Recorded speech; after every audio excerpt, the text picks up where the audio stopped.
This week we're doing a mashup to follow the recipe that we did a couple of weeks ago. This week we're making curried Swedish meatball wat.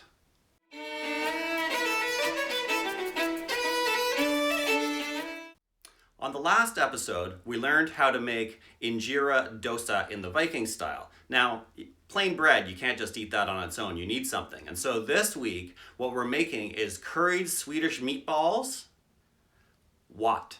Now, that is also a fusion of the three different cuisines that we did the bread with. So for the curry, what we're using is the recipe of saag. So a saag is anything, a stew basically that is made out of spinach, sometimes mustard greens or other types of greens, and then you put something else in it. It could be a pulse or a bean, it could be cheese, or it could be meat. In this case, we're using Swedish meatballs, which is a classic Scandinavian dish. We're also making it into what's called a wat or a wet in Ethiopian cuisine. The vowel is a little bit between the two of those, as I understand it. And that is a very thick curry-like dish that is spiced with berbere, and it has a lot of onion that's cooked down. And that also is oftentimes with a meat. And so all three of these dishes have been combined. The Ethiopian and the Indian are sort of like stew-like curries with spice, and the Scandinavian one is meat with sauce. And so our sauce in this case will be a spicy sauce.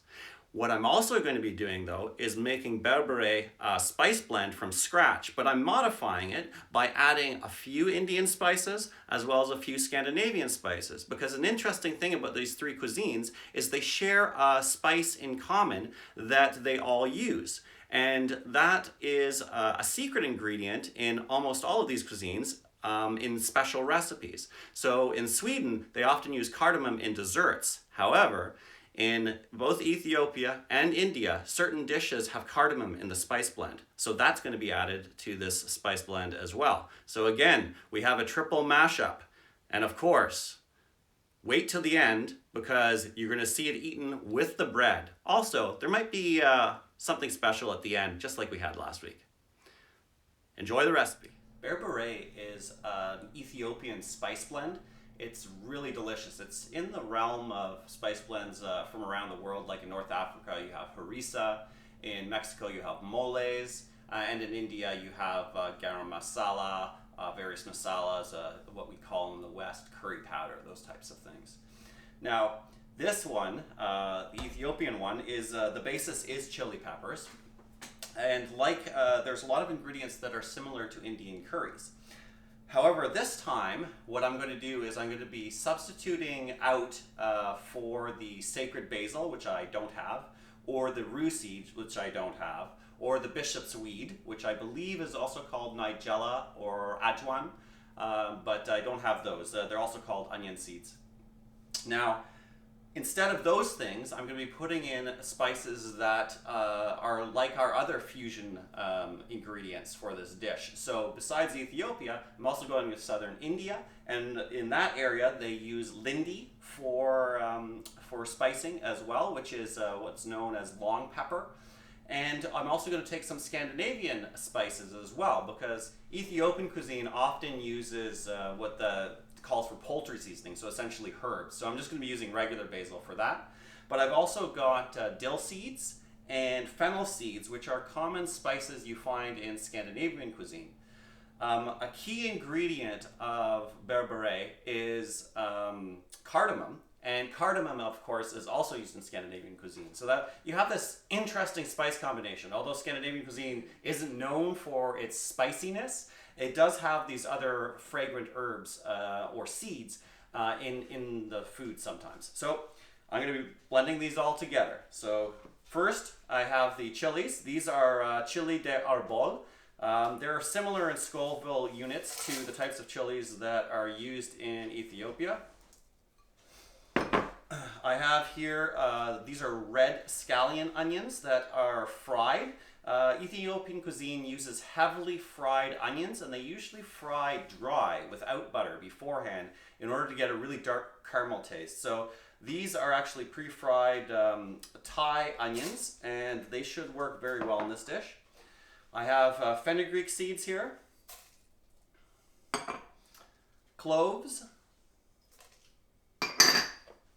allspice, which is a New World spice, but they use it quite often now in Ethiopian cuisine. I have the long pepper, the fennel seeds,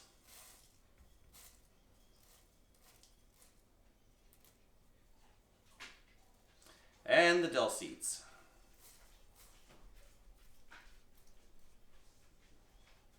Now, I'm going to do these ingredients first. These are all the whole spices.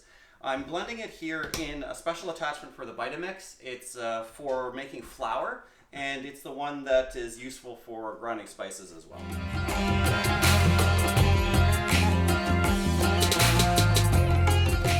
The texture we're going for is a very fine powder. Because a lot of these spices have a lot of volatile oils and the onions were fried previously, it's a bit sticky. Woo! There's a bit of vapor coming off of that, hot pepper vapor. You're going to have to blend it a few different times. Another thing that they do, if you can't seem to get it to grind, like I'm having problems with, in Ethiopian cuisine they also make this blend into a paste as well. So I may have end up doing that. Two ingredients I forgot to mention that are always in Berbere and often in other types of cuisines that have these types of spice mixes are ginger, excuse me, woo, ginger and garlic. Now I'm not putting ginger or garlic in this because I like using fresh ginger or garlic, and I might be sharing this spice blend with my daughter who's allergic to ginger. So I'm going to try putting in the other powdered ingredients and see if that helps. Oh, I forgot to say what they were. I put in basil, Italian, and powdered cardamom. And this is just regular paprika, which is pepper as well, but it's just not that spicy, but it is has a lot of antioxidants because it's very colorful. I have a microplane here, and this is a nutmeg seed. So I'm going to grate roughly the same amount of nutmeg as some of those other, the smaller amounts of other powdered ingredients that I had. All the ingredients will, for the recipe, will be written down in the description. I think that's probably good. That's about 1/3 of a nutmeg. All right, let's try blending a little bit more.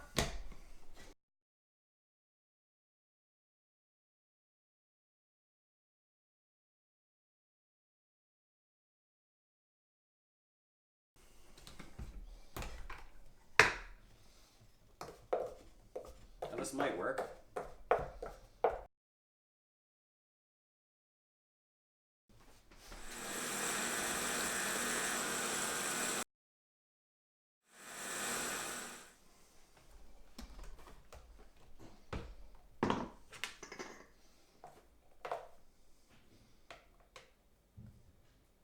All right, that doesn't look like too bad a consistency. It's not extremely powdered, but it should be good. Aha! I forgot my cinnamon. Good thing I checked. All right, I'm gonna have to run that a little bit longer.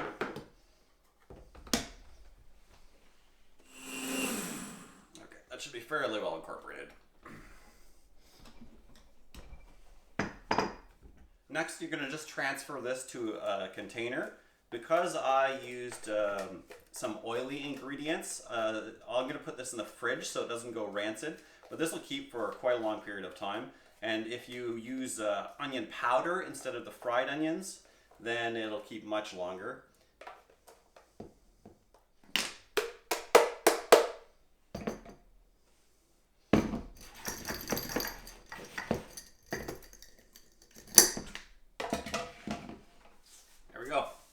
So while the spice blend might have been quite involved, I'm actually cutting a lot of corners in this dish. It's going to be really simple. I'm just going to turn on the Instant Pot to saute mode here and let that heat up. I've got clarified butter, which is ghee here. And I'll be putting that into the pot.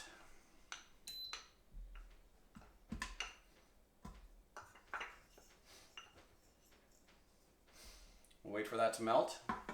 The ghee is now hot and popping because there's a bit of liquid in there. Put in the garlic and the ginger and the Berbere spices. Now, let's see if I can breathe after this. This is in order to get the volatiles into the oil and release all of their flavors. Whew. That is going to be spicy.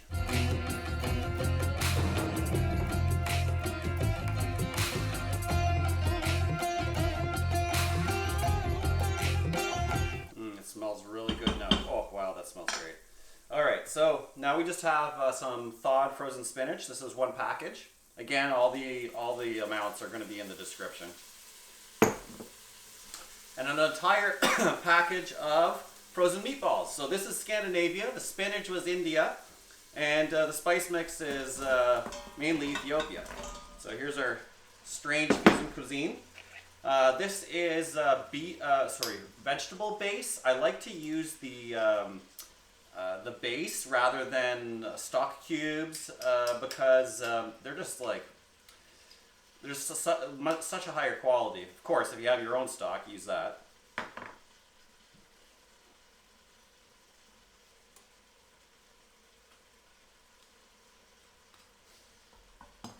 And then I'm just going to add water.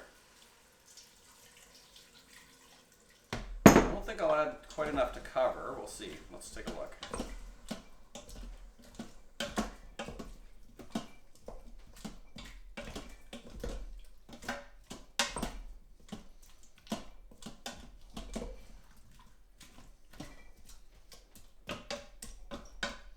I think that's enough water.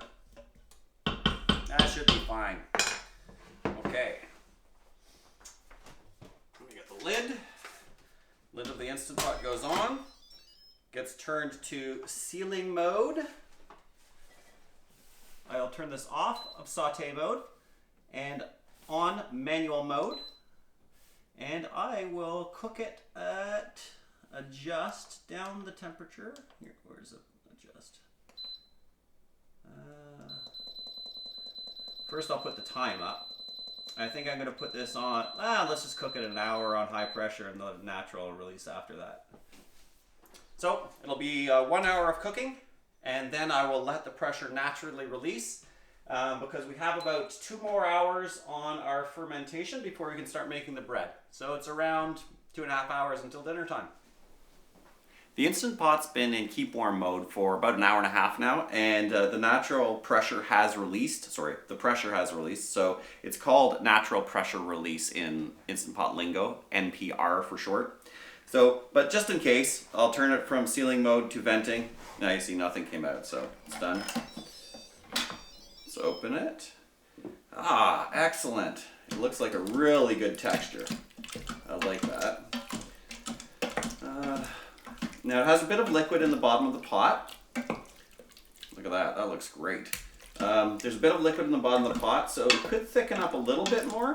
So what I'll do is I'll turn it on to, turn it off first, and then I'm going to turn it to saute mode.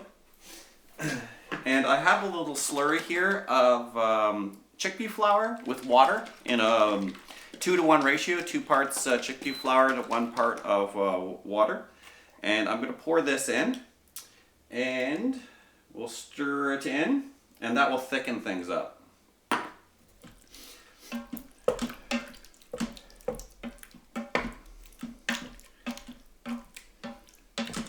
And we'll let that come to a nice boil, and make sure that all the chickpea flour cooks through so it doesn't taste raw, and it's nice and thick.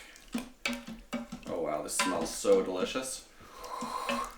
Oh, it's going to be tough. I've got to make the bread too, so can't try it right away. All right, there we go. Now to make the bread. Here it is. It's finally done. So fragrant, and it does smell a lot like Ethiopian food. The spinach has cooked out and the sauce is wonderfully thickened. There are my Scandinavian style meatballs, my mixed type of spice blend. This is an interesting fusion. I can't wait. Oh wow. That is, whoa, that is incredible. It is spicy, but it's not burn your face off spicy. It's spice that people who like spicy food will enjoy this. For people who can't have spice, this would be a little bit too much. In that case, just add more paprika and take out the chili peppers. But it cooks down and it's not nearly as strong as when I was breathing it in. Oh, it's got this, it's impossible to describe. It almost tastes sweet, but there's such a complexity of earthiness, and it's just really, really fabulous.